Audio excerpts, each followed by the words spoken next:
ओम श्री गणेशाय नमः। ओम श्री सरस्वत्यै नमः। ओम श्री गुरुभ्यो नमः। श्रुतिस्मृतिपुराणानाम् आलयं करुणालयं नमामि भगवत्पाद शंकरं लोकशंकरं। शंकरं शंकराचार्यं केशवं बादरायणं सूत्रभाष्यकृतौ वन्दे भगवन्तौ पुनः पुनः। ईश्वरो गुरुरात्मेति मूर्तिभेदविभागिने व्योमवद्व्याप्तदेहाय दक्षिणामूर्तये नमः। योऽन्तः प्रविश्य मम वाचमिमां प्रसुप्तां सञ्जीवयत्यखिलशक्तिधरस्वधाम्ना अन्यांश हस्तचरणश्रवणत्वगादीन् प्राणान् नमो भगवते पुरुषाय तुभ्यम्। वंशी विभूषितकरान्नवनीरदाभात् पीताम्बरादर्णबिम्बफलाधरोष्ठात् पूर्णेन्दुसुन्दरमुखादरविन्दनेत्रात् कृष्णात् परं किमपि तत्त्वमहं न जाने।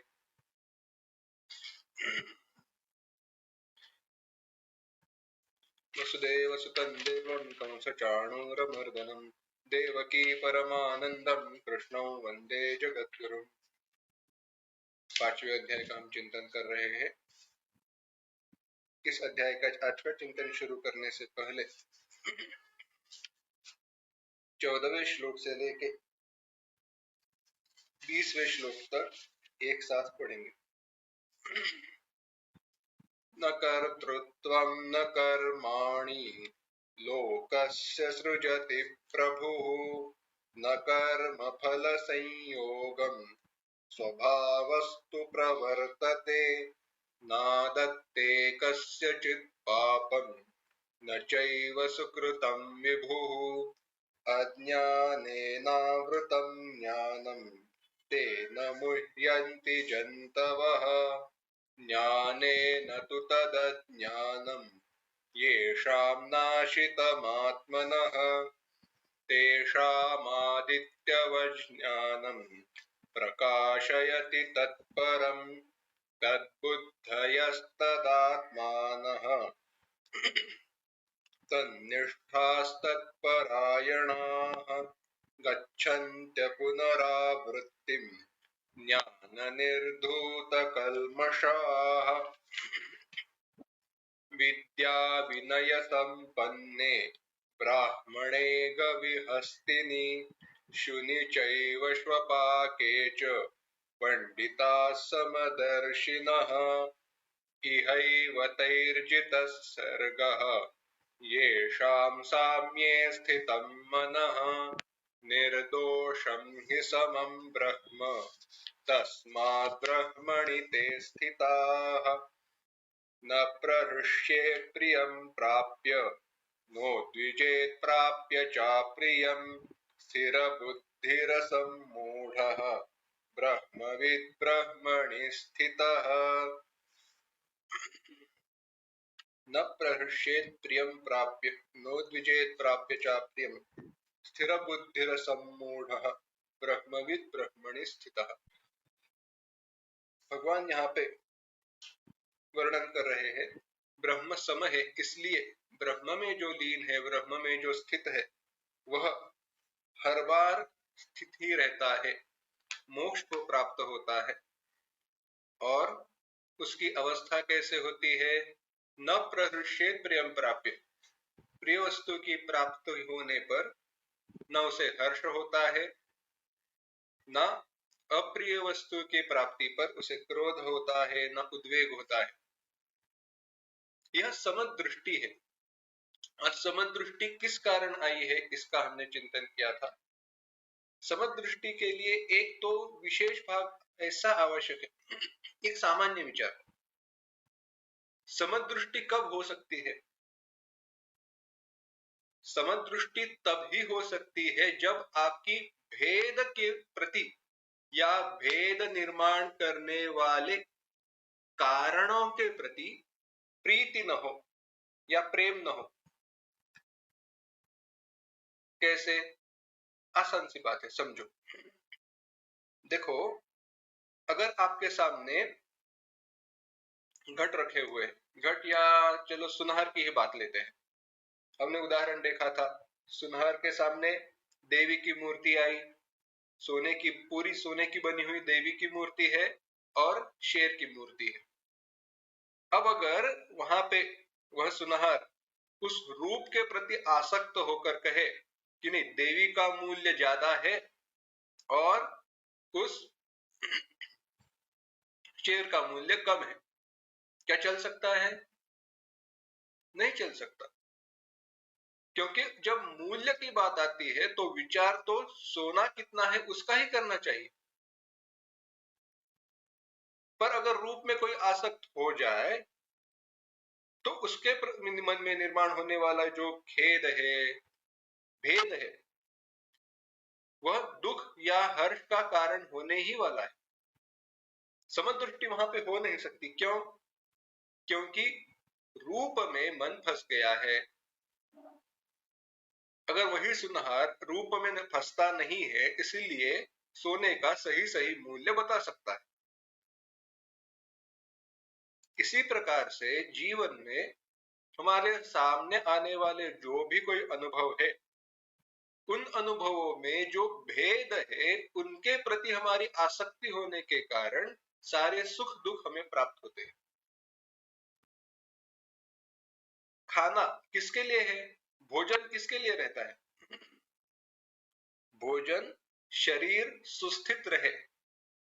छठे अध्याय में अब आएगा ही, अगले अध्याय में, युक्ताहार विहारस्य युक्त चेष्टस्य कर्मसु। युक्ताहार विहार, आहार युक्त होना चाहिए। क्यों? क्योंकि शरीर धर्म की रक्षा के लिए, धर्म के लिए, मोक्ष की प्राप्ति के लिए सुस्थित रहना चाहिए। इसीलिए अगर भगवान की भक्ति करनी है, प्रार्थना करनी है और शरीर में ही शक्ति नहीं है, कमजोर है, तो कैसे चलेगा? नहीं चल सकता। यानी अर्थ क्या हुआ कि शरीर कमजोर ना रहे, शरीर में शक्ति रहे, इसके लिए हमें क्या आवश्यक है? इसके लिए हमें आवश्यक है अन्न ग्रहण करना। पर अन्न ग्रहण में मुझे ऐसे ही खाना चाहिए, वैसे ही चाहिए, ये नहीं चलेगा, वो नहीं चलेगा, मैं आज यही खाऊंगा, ऐसा अगर हमारे मन में भेद आए, भेद के प्रति, उन विषयों के प्रति आसक्ति निर्माण हो जाए, तो चल नहीं सकता। उसके कारण देह को दुख ही होने वाला है। यह विचार है। तो समदृष्टि के लिए जहां पे भेद दर्शन नष्ट हो जाता है, तभी जाकर समदृष्टि हो सकती है। इसीलिए जो पंडित ज्ञानी है, तत्वज्ञानी महात्मा है, उन्हीं के लिए 100% या संपूर्ण दृष्टि से समदर्शिनः, समदृष्टि हो सकती है। क्यों? क्योंकि वह ज्ञानी है और सब जगह वह केवल और केवल ब्रह्म देखते हैं। अब होता ऐसे है कि यह जो ब्रह्म में स्थित रहा पुरुष है, वह होता कैसे है? तो बताते हैं 21वां श्लोक। बाह्यस्पर्शेष्वसक्तात्मा विन्दत्यात्मनि यत्सुखम् स ब्रह्मयोगयुक्तात्मा सुखमक्षयमश्नुते। एक साथ, बाह्यस्पर्शेष्वसक्तात्मा विन्दत्यात्मनि यत्सुखम् स ब्रह्मयोगयुक्तात्मा सुखमक्षयमश्नुते।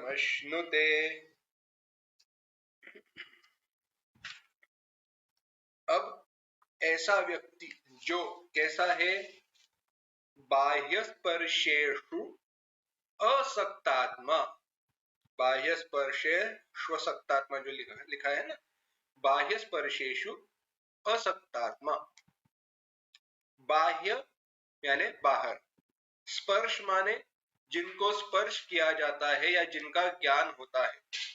अब बाहर किसका ज्ञान होता है? बाहर कहाँ पे? घर के बाहर, देश के बाहर नहीं, बाहर माने इस शरीर के बाहर किसका ज्ञान होता है? तो विषयों का ज्ञान होता है। अगर मैं आपसे पूछूं तो बाह्य स्पर्शेषु, बाह्य विषयों में, स्पर्शेषु विषयों में, असक्तात्मा, आसक्ति रहित, आसक्त नहीं लिखा यहाँ पे, असक्तात्मा, अ यानी नहीं, सक्त आसक्त, जो आसक्त नहीं है ऐसा, आत्मनि अपने आत्म स्थिति में, आत्मा में, यत जो भी, सुखम जो आनंद है, तत्विंदति उसे प्राप्त करता है, तदनंतरम उसके बाद, सह वही, ब्रह्मयोग युक्तात्मा, सच्चिदानंद घन परब्रह्म से युक्त ऐसा वह पुरुष, अक्षयम सुखम अश्नुते, अक्षय सुख को प्राप्त होता है। जिस व्यक्ति को, जिस पुरुष को बाह्य विषयों के प्रति आसक्ति नहीं होती, ऐसा साधक आत्मा में जो सुख है उस आनंद को प्राप्त होता है, और सच्चिदानंद घन परब्रह्म परमात्मा की प्राप्ति होकर ऐक्य भाव से स्थित रहा वह पुरुष, अक्षय आनंद का, ऐसा आनंद जो कभी क्षीण नहीं होता, समाप्त नहीं होता, ऐसे आनंद को प्राप्त कर लेता है। अब देखो कहा क्या है, बाह्य स्पर्शेषु सक्तात्मा।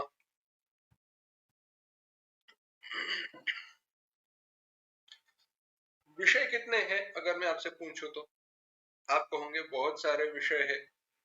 एक दृष्टि से बराबर है, पर विषय केवल है 5। कौन से 5 विषय है? शब्द, स्पर्श, रूप, रस और गंध। कानों से सुना जाने वाला शब्द, आवाज, कानों से सुनी जाने वाली आवाज। स्पर्श, त्वचा से किया जाने वाला स्पर्श। रूप, आंखों से देखा जाने वाला रूप, सूंघा जाने वाला गंध और चखा जाने वाला रस। यह 5 ही केवल विषय है, और इन 5 विषयों से ही हम बंधे हुए हैं। यह सारे 5 के 5 विषय हमें कहां से प्राप्त होते हैं? इंद्रियों के द्वारा बाहर है, वह हमें इंद्रियों के द्वारा अनुभूत होते हैं, इंद्रियों के द्वारा हम उनका अनुभव करते हैं। अब यह जो विषय है ना, उनमें जिस व्यक्ति का अंतःकरण आसक्त नहीं है, आसक्त नहीं है माने उन विषयों में जिसकी प्रीति नहीं है, जो नहीं चाहता अभी मुझे ऐसे रूप देखना है, ऐसे गंध को सूंघना है। और एक छोटी छोटी बात है, एक व्यावहारिक बात बताते हैं। आप बताओ, पुराने जमाने में हम जब छोटे हुआ करते थे, तो जब हम प्रार्थना किया करते थे या भगवान के सामने बैठा करते थे, तो दिया लगाया करते थे, धूप या अगरबत्ती जो रहती है वह लगाया करते थे। पर कभी ऐसे विचार था क्या कि नहीं ऐसे ही गंध की चाहिए, ऐसे ही चाहिए, वैसे ही चाहिए? नहीं। पर अब एडवर्टाइजमेंट के कारण समझो या किसी के कारण समझो, ऐसे सुगंध की अगरबत्ती लगाकर ध्यान के लिए बैठना है, ऐसे मोमबत्ती लगाकर, वो एरोमेटिक आते हैं ना, वो लगाकर ध्यान के लिए बैठना है। क्या क्या विचार नहीं आते, यानी बैठना है ध्यान के लिए पर फिर भी विषयों की आसक्ति है ही। जब तक वह गंध नाक में नहीं जाता तब तक ध्यान होगा ही नहीं। या ऐसे ऐसे म्यूजिक सुनते हुए करना है, देखो उसमें कोई बुरा नहीं है, पर उसमें हम फंस जाते हैं, यह गलत है। विषयों की आसक्ति वहां पर भी आई है, तो इनके अभाव में भी अपना अपनी स्थिति है यह जानना अनासक्त होना है। ऐसा व्यक्ति इन विषयों से रहित अपनी स्वरूप भूत सुख का अनुभव करता है। इसीलिए गोस्वामी तुलसीदास जी बड़ी सुंदर बात कहते हैं, घट में है सूझो नहीं लानत ऐसी जिंद, पहले कहा होगा, घट में है सूझो नहीं लानत ऐसी जिंद, तुलसी या संसार को भयो मोतिया बिंद। ये सुख का जो स्रोत है ना, वो हमारे हृदय में है, हमारे अंदर है, पर हम ढूंढते कहां पे है? सब जगह में ढूंढते हैं। कस्तूरी मृग का उदाहरण देते हैं इसके लिए।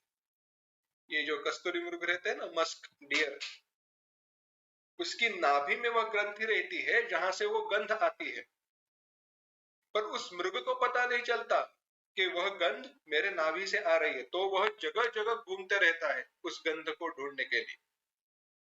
ऐसी हमारी अवस्था हुई है।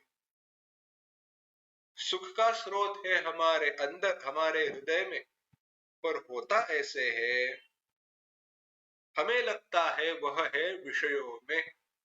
और इसीलिए विषयों की प्राप्ति करने के लिए, क्योंकि जब भी हम विषयों का अनुभव करते हैं तभी हमें सुख का अनुभव होता है, ऐसा हम मानते हैं, इसीलिए विषयों की पीछे हम भागते रहते हैं।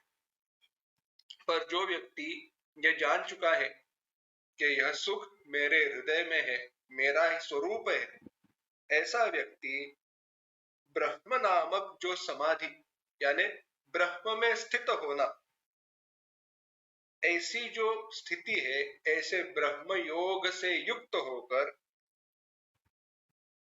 उसमें अच्छी तरह से समाहित होकर, अगर समाहित होकर समझने के लिए कठिन है तो समझो समाधिस्थ रहकर, अंतःकरण उसी अवस्था में लीन हो चुका है, बाकी कोई दूसरा विचार नहीं, विषय नहीं। ऐसे अवस्था में वह व्यक्ति अक्षय सुख का अनुभव करता है। अब अगर आप पूछो तो अक्षय सुख का अनुभव वह कैसे करता है? अक्षय सुख यहाँ पे कहने की आवश्यकता क्या है? सुखम अक्षय नश्नुते कहा ना, तो आसान सी बात है। अगले श्लोक में ये विचार आएगा, देखो विषयों से प्राप्त होने वाला सुख क्षय से युक्त है या अक्षय है? मर्यादित है। विषयों से प्राप्त होने वाला सुख कभी ना कभी खत्म होने ही वाला है, पर ब्रह्म प्राप्ति का जो सुख है वह कभी भी खत्म नहीं होता, समाप्त नहीं होता, इसीलिए वह अक्षय है। अक्षय कभी भी उसमें क्षय नहीं होता, विकार निर्माण नहीं होता। तो हमें क्या करना चाहिए? इसीलिए जिसे अक्षय सुख के प्राप्ति की इच्छा है, उस साधक को बाह्य विषयों से अपनी प्रीति जो है उसे हटाकर, अपने अंतःकरण को दूर करके अपनी अंतरात्मा में, ब्रह्म में मन को ध्यान लीन करना चाहिए, ब्रह्म का ध्यान करना चाहिए, या ब्रह्म ज्ञान की प्राप्ति करनी चाहिए। एक थोड़ा यहाँ पे इसी विषय के दृष्टि से विस्तार करते हैं और आगे बढ़ते हैं। यह विषय हमने इसका चिंतन पहले भी किया है, पर फिर से एक बार करते हैं। सुख मेरा स्वरूप है, कैसे माने? सुख मेरा स्वरूप है, ये कैसे माने? आसान है।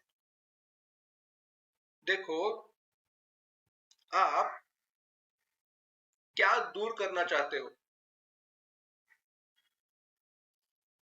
आप उसी वस्तु को दूर करना चाहते हो जो आप हो नहीं। समझो, कपड़े को आपको साफ करना है। कपड़े धोते वक्त आप क्या करते हो? कपड़े में से कपड़े का जो अंश नहीं है, ऐसा जो मल है, उस मल को आप कपड़े से अलग कर देते हो। ऐसे ही अपने जीवन में से आप बताओ, आप क्या दूर करते हो? सुख को दूर करते हो या दुख को दूर करते हो? दुख को दूर करते हो। यानी दुख आते जाते रहता है, पर सुख कभी आया और गया ऐसे होता नहीं। इसीलिए एक दृष्टि से सुख हमारा स्वरूप है। जो भी आगमापाई है, आकर चला जाता है, वह हमारा स्वरूप कभी नहीं होता। अच्छा, तो दुख हमारा स्वरूप है नहीं, तो सुख हमारा स्वरूप होना चाहिए, पर मैं अनुभव नहीं कर रहा हूं। बराबर है। इसका कारण यह है कि हम सुख के लिए आलंबन ढूंढते हैं। आलंबन माने एक कोई आधार ढूंढते हैं। आलंबन रहित, आधार रहित सुख हो सकता है, यह हम मानते नहीं। कैसे? अभी हमारी क्या धारणा है, हम क्या मानते हैं? विषयों में सुख है। अच्छा, विषयों में सुख है, तो चलो, अगर विषयों में सुख होता तो वह विषय सबको सब वक्त, हर क्षण समान सुख देता। जैसे समझो 10 रुपए का कॉइन है, या 10 रुपए की 100 रुपए की नोट है। समझो 100 रुपए की नोट है। अब उस जो कागज का वो टुकड़ा है, उसकी कीमत 100 रुपए है। जिसके भी पास हो, किसी भी वक्त हो, कहीं पे भी हो, उसके लिए उस कागज के टुकड़े की कीमत 100 रुपए है। क्यों? क्योंकि उस कागज के टुकड़े की कीमत 100 रुपए है। 100 रुपया उस कागज के टुकड़े का स्वरूप है। ऐसे ही विषयों में अगर सुख होता तो जिसके पास वह, जिसे जिसे वह विषय उपलब्ध होता है, उसे उसे वह विषय समान सुख देता। सुख की मात्रा समान होती, जब भी मिले तब सुख देता। पर ऐसे तो हमें दिखाई नहीं देता। आम बात है, कोई मिठाई ले लो, जिसको डायबिटीज है उसे तो सुख होता नहीं है। अगर आपको देर रात नींद से उठाकर खिलाई जाए तो सुख मिलता नहीं है। ऐसी बात है, अगर विषय हर क्षण हर व्यक्ति को समान सुख नहीं दे सकता, इसका अर्थ यह हुआ विषयों में सुख नहीं है। तो सुख है कहां पे और अनुभव कैसे हुआ?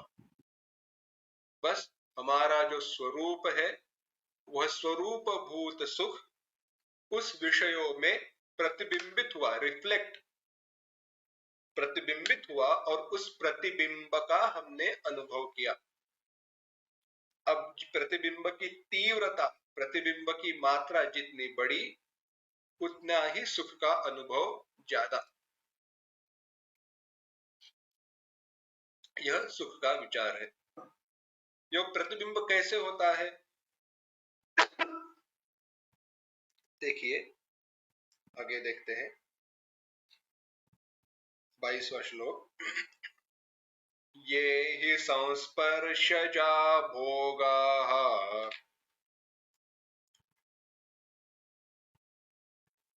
दुःखयोनय एव ते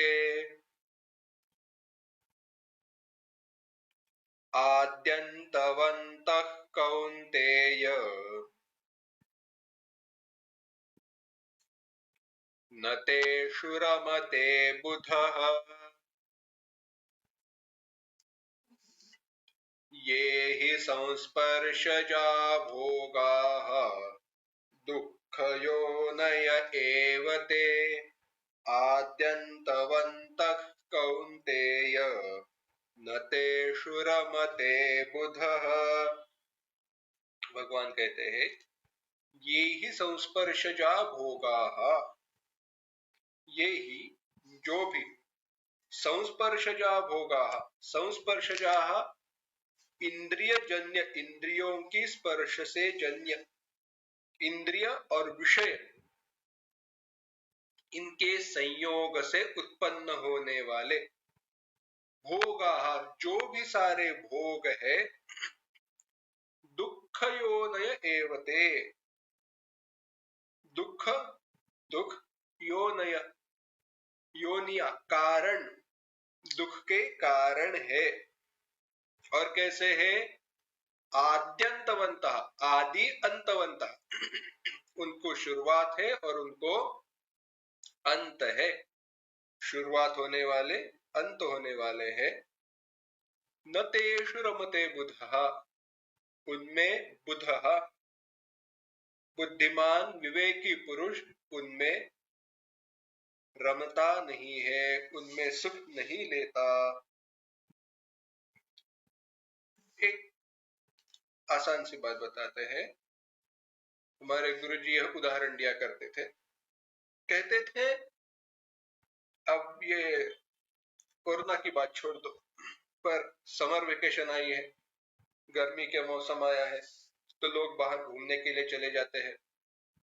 अब बाहर घूमने के लिए लोग जाते हैं तो होता ऐसे है कि क्या करते हैं, सारे लोग डिफरेंट डिफरेंट प्लान बनाते हैं। कहाँ पे जाएंगे? शिमला जाएंगे, कुल्लू जाएंगे, कहीं साउथ में जाएंगे, बाहर विदेश घूमने के लिए जाएंगे, जो भी हो घूमने के लिए जाएंगे। तो चलो अभी घूमने के लिए जाते हैं 3 दिन, क्योंकि बच्चों को छुट्टियां रहती है, पर जो माँ बाप जो काम करने वाले रहते हैं उनको तो छुट्टी नहीं रहती, तो वीकेंड ले लेते हैं, सैटरडे संडे और एक मंडे।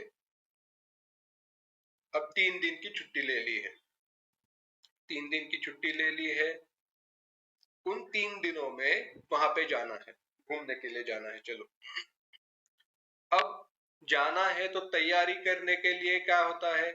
टिकट निकालो, कपड़े वगैरह है कि नहीं देखो, बैग भरो, यह सब छोटी छोटी छोटी छोटी छोटी छोटी छोटी छोटी चीजें रहती है, वह करते रहते हैं। यानी वह मेहनत है, वहां पे टेंशन रहता है। अब जाना है, ट्रेन से जाना है तो ट्रेन छूटनी नहीं चाहिए, प्लेन से जाना है तो टाइम पे निकलना है। यह सब कठिनाइयों से गुजरते गुजरते वह वहां पे पहुंच जाते हैं। पर वहां पे भी उतना आसान नहीं है। वहां पे पहुंचने पर जहां पे भी होटल में रहना है, वहां पे अच्छा रूम मिला है कि नहीं, अच्छा रूम मिलना चाहिए, रूम में कोई प्रॉब्लम है या नहीं, वह भी देखना है। तो उसमें आधा दिन चला जाता है।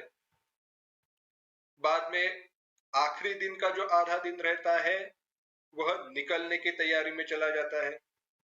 बैग सब भर के लेना है, कुछ पीछे रह छोड़ना नहीं है, तो वह सब भरो। और जैसे ही निकलते हैं, या उस आधे दिन में ही होता ऐसे है, आधे के बाद क्या करना है, क्या क्या काम बच गया था, क्या क्या काम आया हुआ रहेगा, इन विचारों में छुट्टी की जो सुख की अनुभूति है वह सब नष्ट हो जाती है।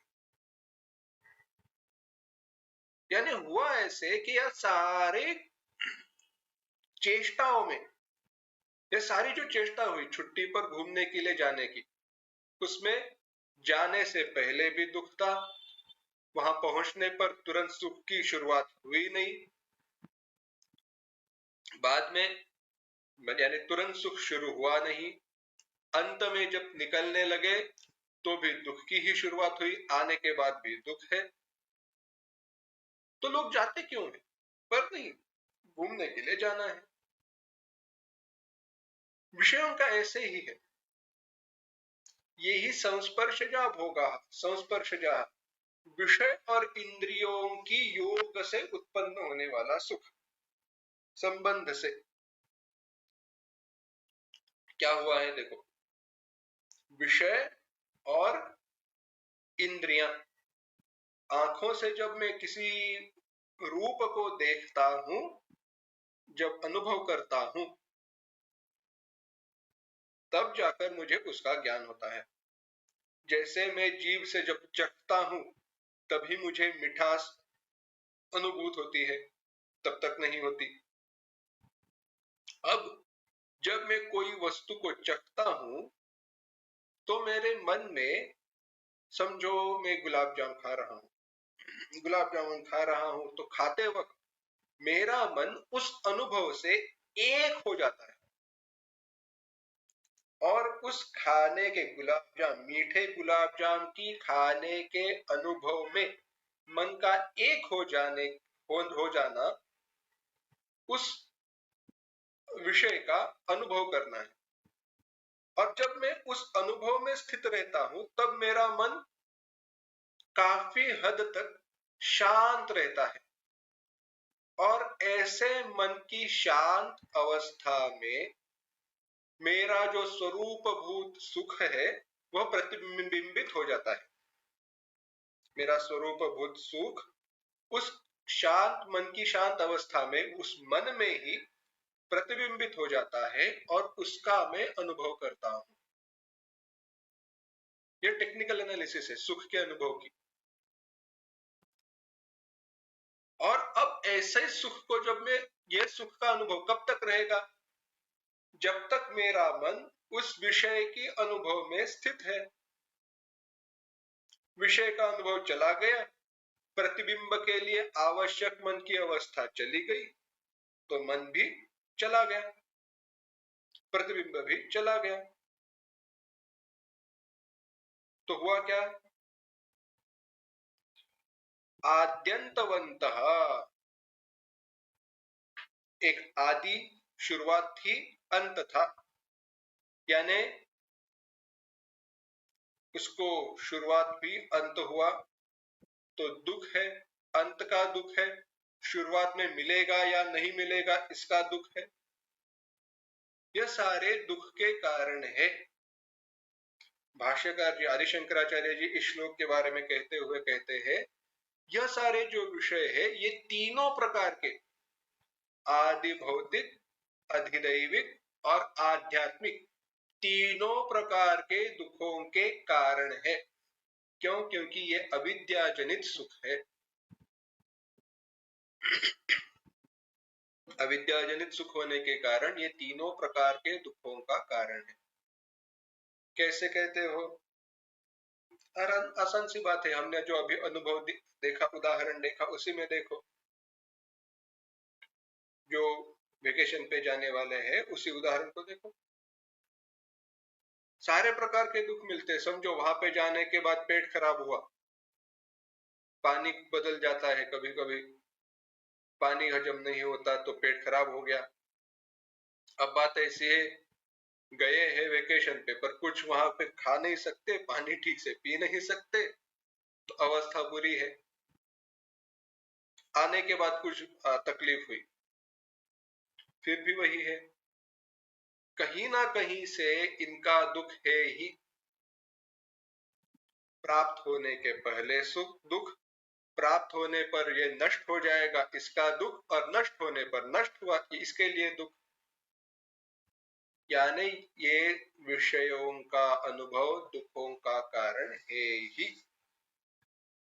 इसीलिए न तेषु रमते बुधः, बुधः विवेकी ज्ञानी व्यक्ति उनमें न तेषु रमते, उन भोगों में रमा नहीं करता। भाष्यकार जी कहते हैं, इस संसार में सुख की गंध मात्र भी नहीं है, गंध मात्रा भी नहीं है। कितनी बड़ी बात की है देखो। न संसारे सुखस्य गंधमात्रमपि अस्ति, केवल मतलब थोड़ा भी सुख नहीं है। और यह संसार कैसा है? कदली गर्भवत असारम, कोई सार नहीं है इसमें। कदली गर्भवतिया कैसे? अगर समझना है तो आप प्याज का उदाहरण ले लो। प्याज के छिलके रहते हैं ना, एक एक एक एक उसके लेयर रहते हैं, एक एक आप निकालते जाओ। सब निकल जाने पर अंदर क्या रहता है? कुछ नहीं रहता। सारे लेयर निकल जाने पर अंदर खाली, कुछ नहीं। केले के भी ऐसे, केले का जो खंबा रहता है ना, उसको आप देखो, एक एक एक एक उसके लेयर निकालते जाओ, अंदर कुछ नहीं मिलेगा, पूरा एम्प्टी, खाली। संसार ऐसे ही है। सचमुच में इसका मूल क्या है, स्रोत क्या है, ढूंढने चलो तो कुछ नहीं मिलता। पर फिर भी हमें इसमें सुख अनुभूत होता है। संसार मेरा है, कैसे हमें लगता है? क्यों? बस इसमें हम आसक्त हैं। और दूसरा कारण यह है कि इस संसार की अभाव में, इस संसार के अभाव में मेरा अस्तित्व नहीं रहेगा। हाल ही में एक मैसेज पढ़ने को मिला, उनमें उसे लिया था, अभी कोई किसी ने रिसर्च करके वगैरह उसको टेक्निकल वगैरह नाम दिया है, fear of missing out, FOMO, FOMO. क्या है?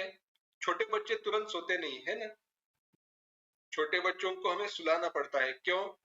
क्योंकि छोटे बच्चों को ये आजू बाजू में जो रंगीन दुनिया है उसके प्रति आकर्षण रहता है, और उनको लगता है कि जब हम सो जाएंगे तो यह दुनिया नष्ट हो जाएगी, यह फिर से मिलेगी नहीं। हमारी भी अवस्था ऐसे ही है। यह सारा संसार छूट जाएगा, चला जाएगा, फिर से मिलेगा नहीं, यह हमारी भावना है, भय है। उस पर हम यह हमारा आधार है, ऐसे हमें लगता है। बस नतेषु रमते बुधा, इसलिए ज्ञानी विवेकी व्यक्ति इन विषयों में रमा नहीं करता। तो कल्याण के मार्ग में भगवान भाष्यकार कहते हैं, अब हमारा कल्याण हमें करना है, तो इस कल्याण के मार्ग में दो बड़े प्रतिपक्ष है। काम एष क्रोध एष रजोगुण समुद्भव, पहले आ गया था। यह काम और यह क्रोध हमारे दो सबसे बड़े शत्रु है, अनर्थों के कारण है, और इनको नष्ट करने के लिए खूब प्रयत्न करना चाहिए। भगवान कहते हैं 23वें श्लोक में, देखना, शक्नोति हैव यः सोढुम्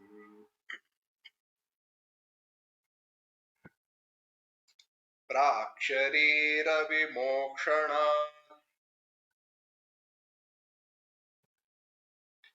काम क्रोधोद्भवं वेगम्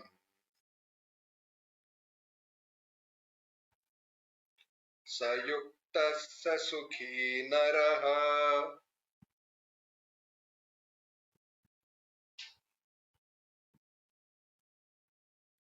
एक साथ, शक्नोति हैव यः सोढुम् प्राक् शरीर विमोक्षणात् काम क्रोधोद्भवं वेगम् स युक्तः स सुखी नरः।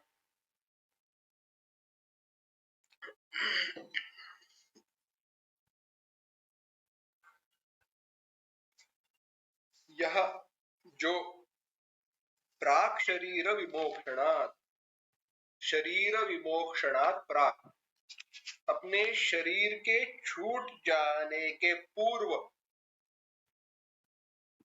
काम क्रोधोद्भवम, काम और क्रोधों से उद्भूत होने वाला, वेगम, आवेग को, वेग को, सोढ़ुम, सहन करने की क्षमता रखता है, शक्नोति, सामर्थ्य रखता है, सहा, वही, नरहा, वही सही पुरुष है, वही सच्चा साधक है, युक्तः, योगी है, और सच सुखी, वही सुखी है। तो सुखी कौन है? जो साधक मनुष्य शरीर की अंतिम चरमावस्था के पूर्व, अपनी मृत्यु के पहले काम क्रोध से उत्पन्न होने वाले आवेग को सहन करने का सामर्थ्य रखता है, वही योगी है और वही सुखी है। देखना कहा क्या है, शक्नोति हैव यः सोढुं प्राक् शरीर विमोक्षणात्। शरीर विमोक्षणात् प्राक्, शरीर विमोक्षण, शरीर छूटने से पहले काम क्रोध इनके आवेग को सहने की क्षमता। कितने सुंदर शब्द है, विचार करो। काम क्रोध का आवेग कब तक? प्राक शरीर विमोक्षण, यानी मरते दम तक ये काम और क्रोध के आवेग हमें सताता रहेगा, ऐसे ही नहीं छूटेगा, बीच में छोड़कर नहीं जाएगा। काम और क्रोध के आवेग को अगर हमें सहना है, सहने की क्षमता प्राप्त करनी है, तो कब तक?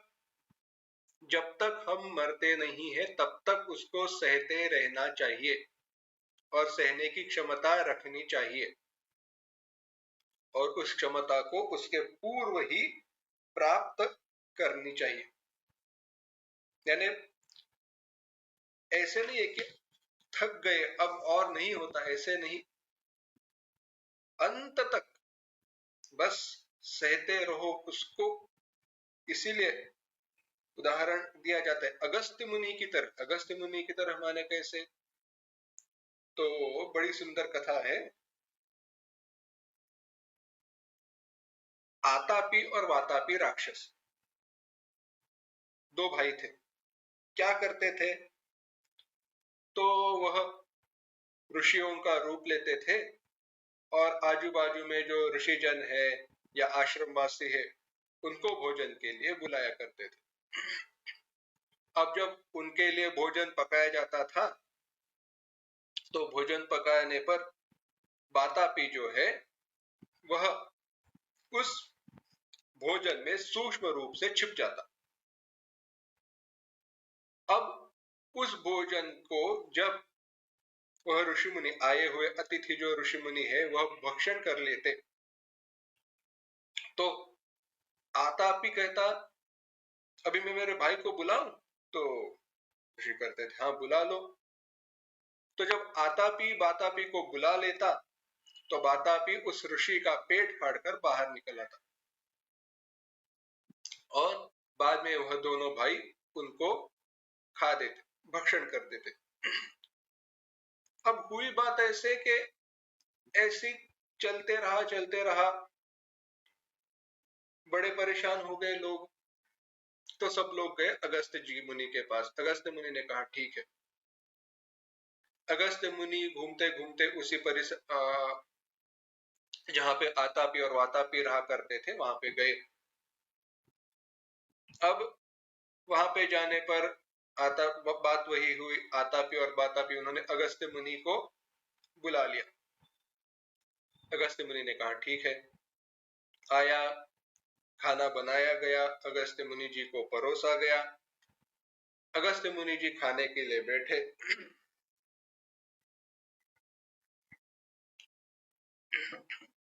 खाने के लिए बैठे, खाना उन्होंने खा लिया। अब आतापी ने कहा मैं मेरे भाई वातापी को बुलाना चाहता हूं। अगस्त्य मुनि ने कहा चलो ठीक है बुला लो। आतापी ने कहा आओ वातापी बाहर आओ, पर वातापी कहां पे बाहर आने वाला, और उसने जोर से बुलाया, वातापी का कुछ पता ही नहीं। तो आतापी से अगस्त्य मुनि जी ने कहा अरे आतापी, यह कोई सामान्य शरीर नहीं है, इस पेट ने सारे सागर को संभाल लिया था, तेरा भाई क्या चीज है। तो अगस्त्य मुनि जी ने अपने जाठराग्नि से वातापी को वहीं पे नष्ट कर दिया था। बाद में वहां पे आतापी अगस्त्य मुनि जी का युद्ध हुआ, उन्होंने देवी की प्रार्थना की वगैरह। अगली कथा भिन्न है। कथा का तात्पर्य क्या है? तात्पर्य वही यही है, यह जो काम है ना, यह काम भीतर है और विषय बाहर है। ये काम का आवेग आता कहां से है? काम है क्या? सुखदायक इष्ट विषय को फिर से अनुभव करने की जो इच्छा है, सुखदायक विषय को फिर से अनुभव करने की, प्राप्त होने करने की जो लालसा तृष्णा है, वह है काम। काम निर्माण कब होता है? काम निर्माण तभी होता है जब बाहर विषयों का दर्शन होता है। कोई बात नहीं, आपको तब तक कुछ खाने का कुछ खाने की इच्छा नहीं होगी। कब तक? जब तक सामने बूंदी के लड्डू नहीं आते, गुलाब जामुन नहीं आते, या मथुरा के पेड़े नहीं आते। जैसे सामने दिखे खाने की इच्छा हो गई। मन में आप कह रहे होंगे, ये क्या कर रहे हो, प्रवचन कर रहे हो या दुकान आपके दुकान की एडवर्टाइज कर रहे हो? हमारा कोई दुकान नहीं है और आपको विषयों के प्रति में बढ़ा भी नहीं रहा हूं, पर ये बात है। देखो, रास्ते से जाते हुए कोई विचार नहीं है, पर कुछ दुकान में दिखता है और हम खरीद लेते हैं। क्यों हुआ? बाहर वस्तु दिखी, विषय दिखा, काम अंदर था, बाहर निकल आया। यह आतापी बातापी की कथा यही है। विषय बाहर है, काम अंदर है। विषयों की दर्शन के कारण यह काम आवेग से, वेग से बाहर निकल कर आता है और साधक की साधना को नष्ट कर देता है। विषयों की दर्शन से उन विषयों के अनुभव की इच्छा यानी काम बाहर आकर साधक की साधना को नष्ट कर देता है। यही काम का कार्य है। जैसे बातापी, आतापी बाहर है, बातापी अंदर है। बातापी निकलकर बाहर आता था और उस ऋषि को नष्ट कर देता था। इसी प्रकार से काम निकलकर बाहर आता है और साधक की साधना को नष्ट कर देता है। काम का यह विचार है। तो इस ऐसी काम को कब तक सहना चाहिए? मरते दम तक, अंत तक। या अपनी जाठराग्नि को, अपने शरीर को अगस्त्य मुनि जी की तरह बना दो। ब्रह्मज्ञानी हो जाओ तो कोई बात है नहीं, ब्रह्म में लीन हो जाओ तो कोई बात है नहीं, लेकिन अगर ब्रह्म में अभी तक हम लीन हुए नहीं है, तो अगर साधनावस्था में कब तक? अंत तक, बस। यानी 5 दिन किया, 1 दिन एक्सेप्शन, ऐसे नहीं चलता। हर क्षण हमें उसको नियंत्रण में रखना चाहिए। यह हुई काम की बात। क्रोध की बात क्या है? क्रोध की बात वही है, अपने प्रतिकूल दुखदायक विषयों में दिखाने या सुनाई देने या स्मरण होने पर जो द्वेष की भावना निर्माण होती है, वह है क्रोध। और काम और क्रोध, इनकी कारण, काम और क्रोध जिस अकुलाहट के उत्पादक होते हैं, उसी को काम क्रोध से उत्पन्न हुआ वेग कहते हैं। कैसे कैसे? रोमांच उत्पन्न होना, प्रफुल्लित होना, क्षोभ निर्माण होना, शरीर कांपना, पसीना आना, सारे काम और क्रोध के निर्देशक है। ऐसे काम और क्रोध को जो सह सकता है, वही सही साधक है और वही सुख को प्राप्त कर लेता है। अब ये आवश्यकता क्यों है? केनोपनिषद कहता है, इह चेद वेदीदथ सत्यमस्ति न चेत इहावेदीन महती विनष्टि। अभी है, अभी अवसर है यारों, यही समय है। इसके बाद ऐसा समय, ऐसी अपॉर्चुनिटी कब मिलेगी कोई बता नहीं सकता। देखो, जो अभी इसके पहले का जो श्लोक था ना, पहले के श्लोक में क्या कहा था? दुख योनय एवते। आदि शंकराचार्य जी ने एव अर्थ शका करते अर्थ बताया। क्या एव माने? दुख के योनि, दुख के कारण, केवल इस लोक में नहीं। अगर आप समझो कि स्वर्ग लोक में सुख रहेगा, स्वर्गादि लोकों में भी यह विषय दुख के ही कारण होते हैं। दुख योनय एवते, जहां पर भी जाओ सारे विषयों के सुख दुख के कारण ही होंगे। इसीलिए संसार में मनुष्य को हर क्षण सावधान रहना चाहिए, साधक को सावधान रहना चाहिए।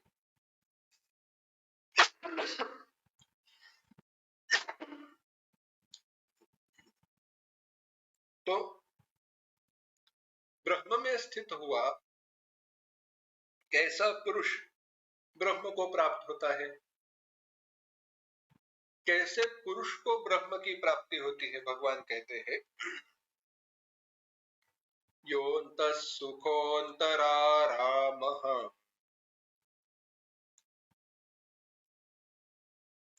तथान्तर्ज्योतिरेव यः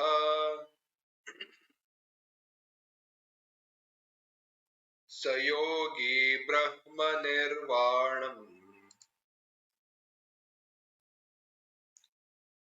ब्रह्मभूतोऽधिगच्छति। एक साथ, योऽन्तः सुखोऽन्तरारामः तथान्तर्ज्योतिरेव यः स योगी ब्रह्मनिर्वाणम् ब्रह्मभूतोऽधिगच्छति।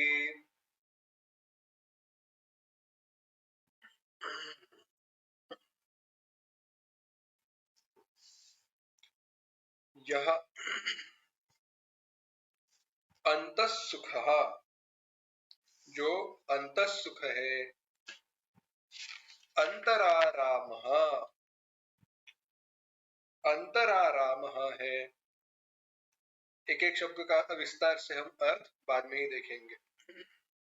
तथा अंतर्ज्योति ही, अंतर्ज्योति ही है ऐसा योगी, सहा योगी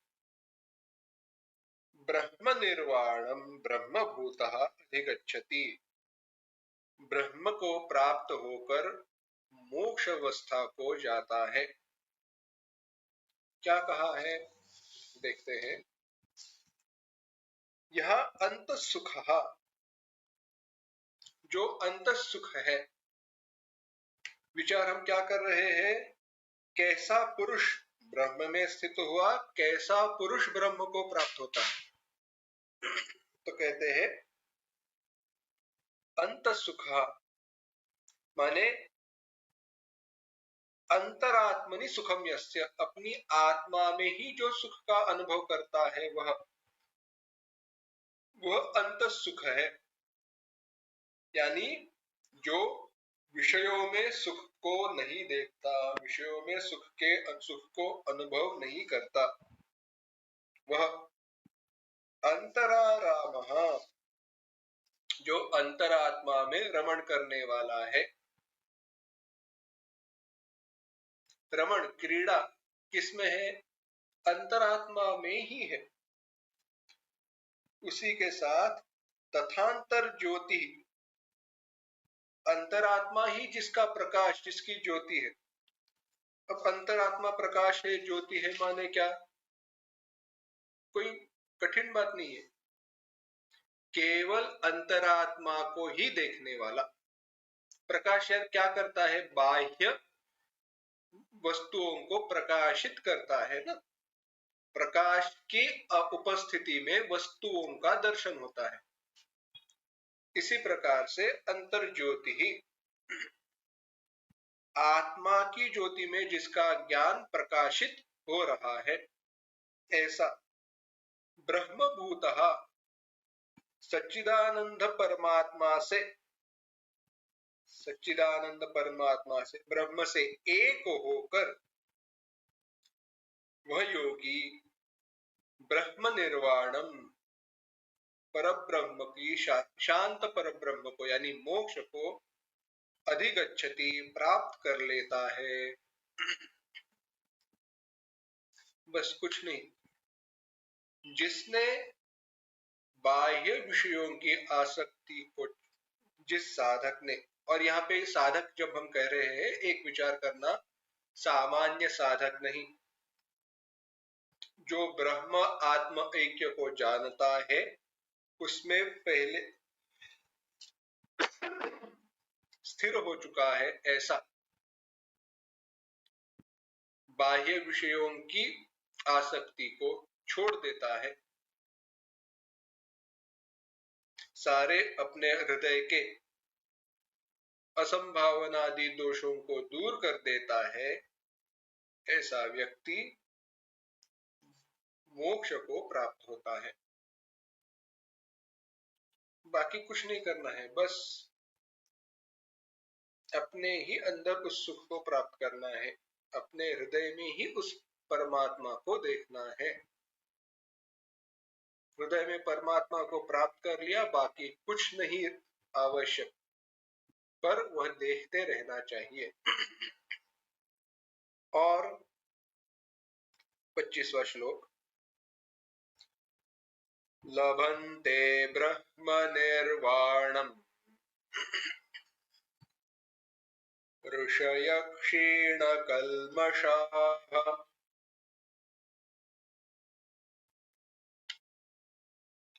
छिन्नद्वैधायतात्मानः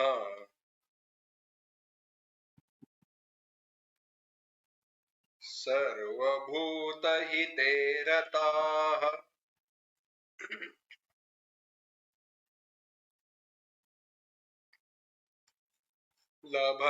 एक साथ, लभन्ते ब्रह्म निर्वाणम् ऋषयः क्षीणकल्मषाः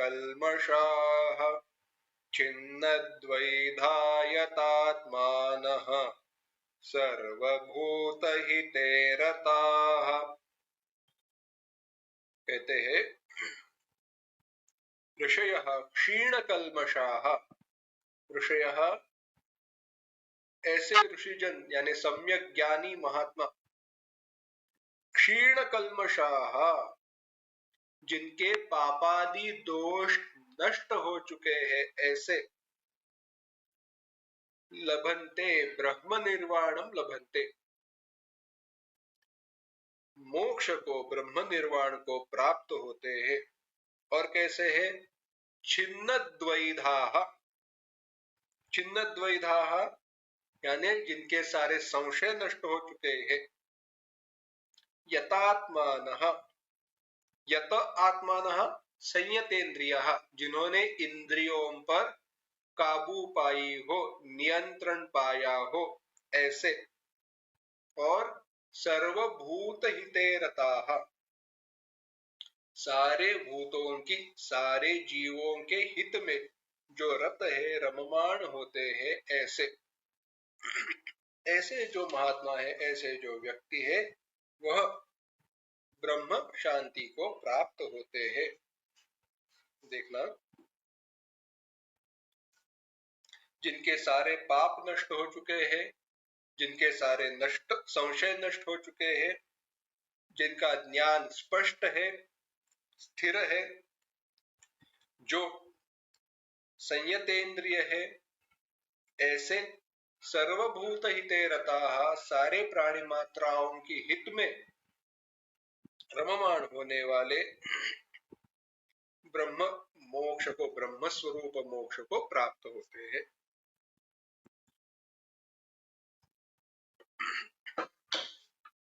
बाकी कुछ नहीं।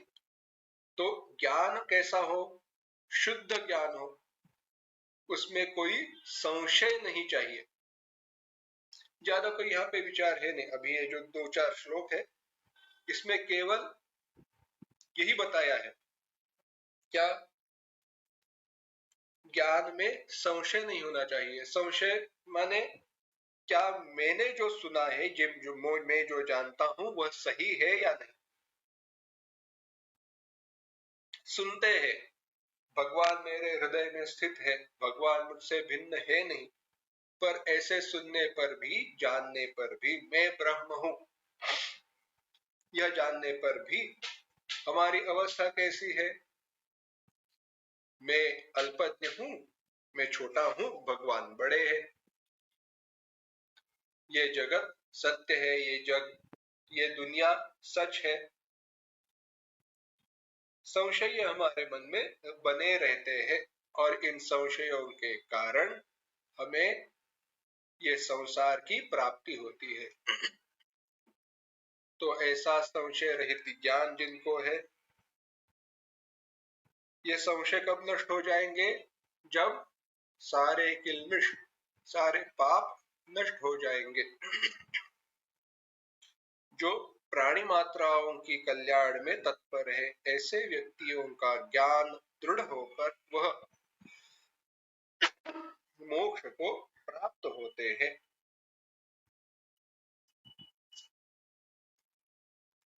अब आगे कहते हैं 26वां श्लोक, और कौन ब्रह्म को प्राप्त होते हैं? काम क्रोध वियुक्तानाम यतीनां यतचेतसाम् अभितो ब्रह्म निर्वाणम्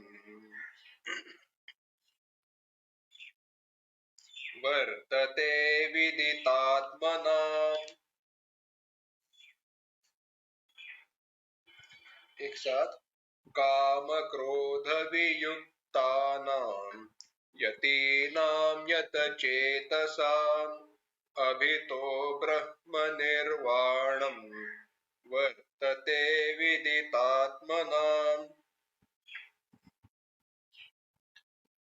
भगवान कहते हैं काम क्रोध वियुक्तानाम, जो काम और क्रोध इनसे रहित हो गए हैं, यतचेतसाम, जिन्होंने अपने चित्त को जीत लिया है, विदितात्मनाम, जिनको परब्रह्म का साक्षात्कार हुआ है, यतीनाम, ऐसे ज्ञानी पुरुष हो, अभितः, सारी तरफ से, सब जगह से, ब्रह्म निर्वाणम वर्तते, ब्रह्म ही प्राप्त हुआ रहता है।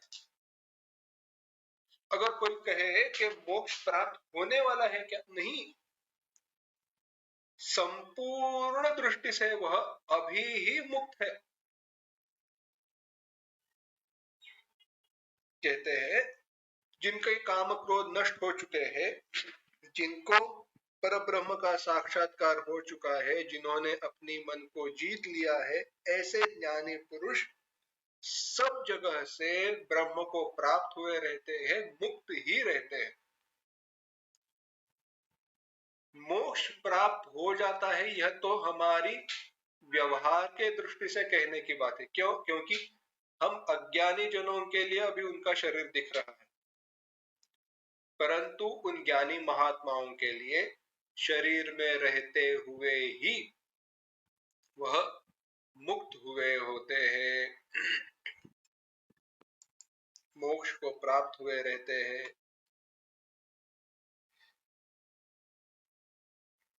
तो यहाँ पे एक विषय समाप्त होता है। कौन सा विषय? जो ज्ञान युक्त संन्यास, यानी सांख्य योगियों का जो विचार चल रहा था ना, ज्ञान संन्यास योग, ज्ञान के द्वारा जिन्होंने सारे कर्मों का त्याग कर दिया है, ऐसे व्यक्तियों के बारे में कहा। क्या कि ज्ञान के प्राप्ति के बाद तुरंत उसी क्षण उनको मोक्ष की प्राप्ति होती है। तो प्रश्न यह आता है, जो कर्म योगियों के बारे में कहा था ना, शुरुआत कहां पे हुई? सांख्य योग पृथक पृथक बाला, ये जो विचार था के संन्यास कर्मणां कृष्ण पुनर्योगम च शंससि तच्छ्रेय एतयोरेकम तन्मे ब्रूहि सुनिश्चितम। कर्मयोग या कर्मयोग संन्यास, मुझे क्या करना चाहिए? तो यहाँ पे जो कर्मयोग संन्यास का विचार था वो विषय यहाँ पे खत्म हो गया। अब जो कर्मयोग का आचरण करने वाले हैं उनके बारे में क्या? तो कर्मयोग का आचरण करने वाले हैं उनको वन स्टेप गैप है। चित्त शुद्धि के बाद ध्यान योग के द्वारा वह ज्ञान की प्राप्ति करके वह मोक्ष को प्राप्त हो जाएंगे। तो यहाँ पे जो छठा अध्याय है ध्यान योग, उसका इंट्रोडक्शन भगवान यहाँ पे करते हैं। 27वां और 28वां श्लोक। स्पर्शान् कृत्वा बहिर्बाह्यान् चक्षुश्चैवान्तरे भ्रुवोः प्राणापानौ समौ कृत्वा नासाभ्यन्तरचारिणौ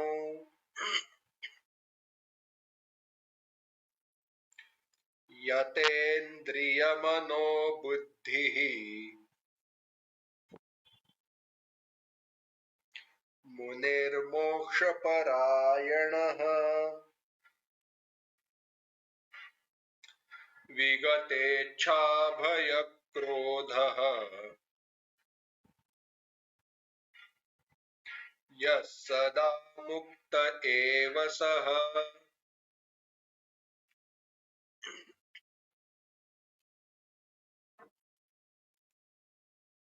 एक साथ। स्पर्शान् कृत्वा बहिर्बाह्यान् चक्षुश्चैवान्तरे भ्रुवोः प्राणापानौ समौ कृत्वा नासाभ्यन्तरचारिणौ यतेन्द्रियमनोबुद्धिः मुनिर्मोक्षपरायणः विगतेच्छाभयक्रोधः यः सदा मुक्त एव सः।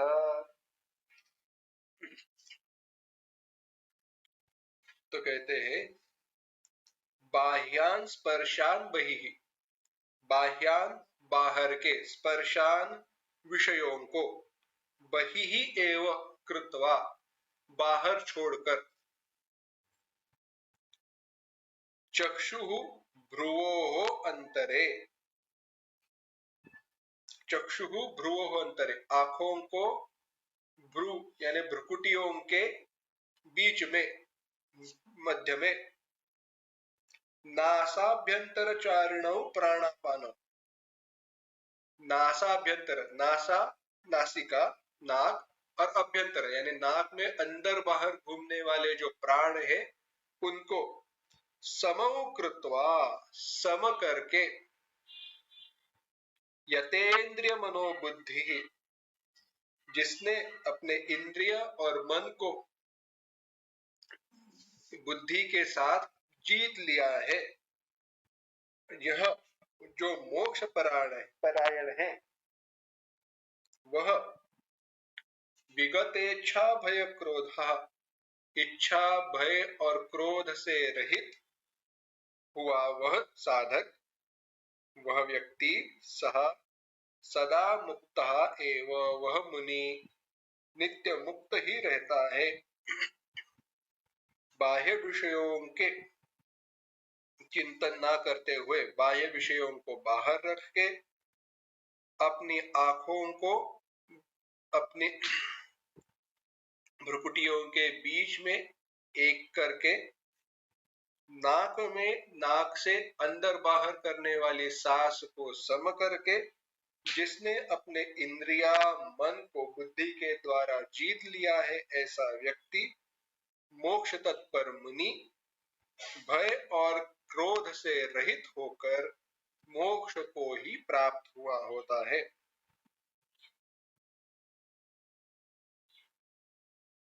पूरे 6ठे अध्याय का एक सारांश देख सकते हैं योग का। क्या क्या कहा? सबसे पहले तो बाह्य विषयों को बाहर रखना है, और ये हमारा योग का एक मूल विचार है। चिंतन करके देखिए, बाह्यान विषयान बहिः कृत्वा, बाहर के सारे विषयों को बाहर रख दिया है। यानी ना बाहर से कोई आवाज सुननी है, ना बाहर कुछ देखना है, बाहर कुछ सूंघना है, ना बाहर कुछ स्पर्श करना है। ये ओरिजिनल मेडिटेशन टेक्निक है, मॉडर्न मेडिटेशन टेक्निक नहीं। क्यों? क्योंकि हमारे ध्यान का विषय कोई बाहर की वस्तु नहीं, हमारे भीतर में जो परमात्मा है वह है। तो इसके लिए क्या क्या बताया, उदाहरण क्या क्या बताए? बाह्य विषयों को बाहर रखना है तो मन के द्वारा करना ही है, पर उसके लिए एक अच्छी बात बताई। क्या? अपनी आंखों को कहां पे? भ्रुकुटियों के बीच में स्थित कर दो, तो आंख यहां वहां जाएंगी नहीं, घूमेंगी नहीं, तो बाकी कोई विषय और एक जगह पर वो स्थिर हो जाएंगे।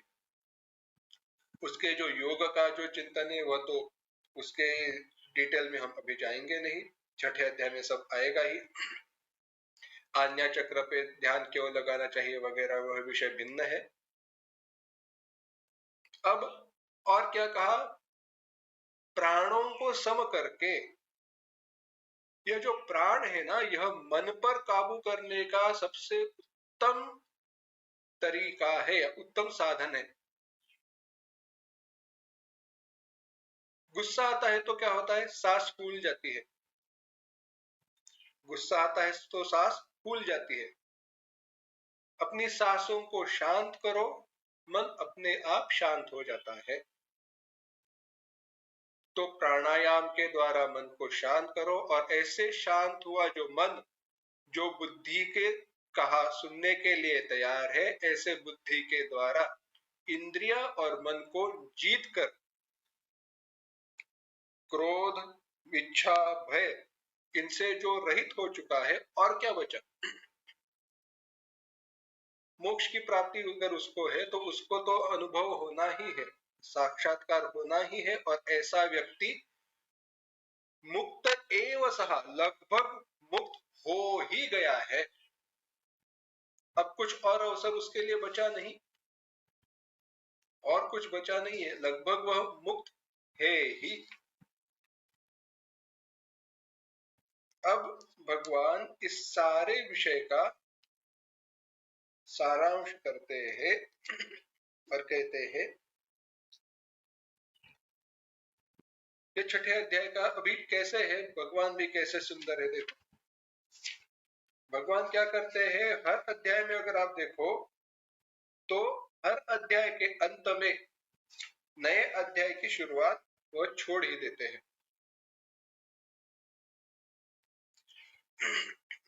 तो कहते हैं भोक्तारम, 29वां श्लोक, भोक्तारम यज्ञ तपसाम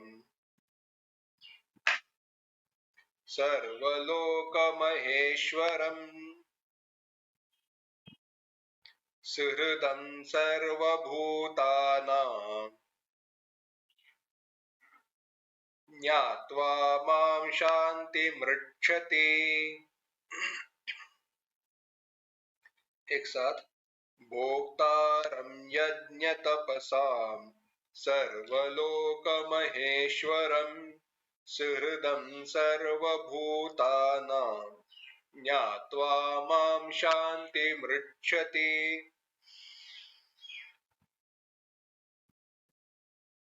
यज्ञ तपसां भोक्तारम, भगवान क्या वर्णन करे देखो, यज्ञ तपसां, यज्ञ और तप का, भोक्तारम, मैं भोक्ता हूं, भगवान कहते हैं मैं भोक्ता हूं, सर्वलोक महेश्वरम, सारे लोकों के ईश्वरों का ईश्वर भी मैं ही हूं और सर्वभूतानां सुहृदम, सर्वभूतों का, सारे प्राणी मात्रों का मैं सुहृद हूं। सुहृद कौन होता है? दया करके चले जाने वाला, कोई अपेक्षा नहीं रखते हुए, ना हमारी पहचान वाला है ना कोई है,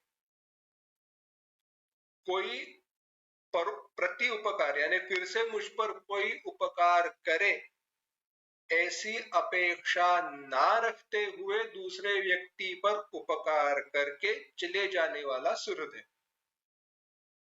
ऐसे सुहृद, स्वार्थ रहित, दयालु, प्रेम करने वाला मैं हूं। माम, भगवान कहते हैं मैं हूं। ऐसे ज्ञातवा, जानकर, तत्वतः ज्ञातवा, स्वरूप से जानकर, शांतिम रुच्छति, मेरा जो भक्त है क्या करता है? सारे यज्ञ और तप का भोक्ता मैं हूं। सर्वलोक यानी सारे लोकों का, अब यहाँ पे लोक भिन्न भिन्न अर्थ से लग सकते हैं, सारे प्राणी मात्रों का या सारे जो लोक है ना, स्वर्ग लोक, पाताल लोक, यह इस दृष्टि से भी सारे लोकों का, ईश्वरों का ईश्वर मैं हूं, सुहृद हूं। ऐसे तत्वतः जानकर, ये कौन जानता है? भक्त ऐसे भगवान को तत्वतः जानकर मोक्ष को प्राप्त होता है। यह 12वें अध्याय का थोड़ा यहाँ पे और 9वें अध्याय का एक चिंतन बताया है। कहते हैं भक्त मुझे तत्वतः क्या जानते हैं, अभी एक एक केवल लक्षण देखते हैं, विस्तार आगे आने ही वाला है। यज्ञ और तप का भोक्ता, सारे यज्ञ और तप का भोक्ता वही है जिसको वह समर्पित होते हैं, जहां से वो आते हैं। यानी यज्ञ और तप का मूल परमात्मा है। और सर्वम यज्ञ प्रतिष्ठितम, हमने विचार किया था, सारा सब कुछ किसमें प्रतिष्ठित है? यज्ञ में प्रतिष्ठित है। जब यज्ञात् भवति पर्जन्यः, पर्जन्यात् अन्न संभवः, जो सब हमने देखा था, तो सृष्टि की उत्पत्ति का मूल यज्ञ में है, यज्ञ का मूल वेदों में है। यह सारे यज्ञ और वेद किसमें अधिष्ठित है? भगवान में है। तो सारी सृष्टि किसमें अधिष्ठित है? भगवान में। सृष्टि का मूल यज्ञ में, यज्ञ का मूल वेदों में, वेदों का मूल भगवान में, इसीलिए सृष्टि का मूल भगवान में है। ऐसे जो जानता है, सारे प्राणी मात्रों पर दया करने वाला सच्चा सुहृद केवल भगवान ही है, वही केवल हमारे आधार है, यह जानने वाला,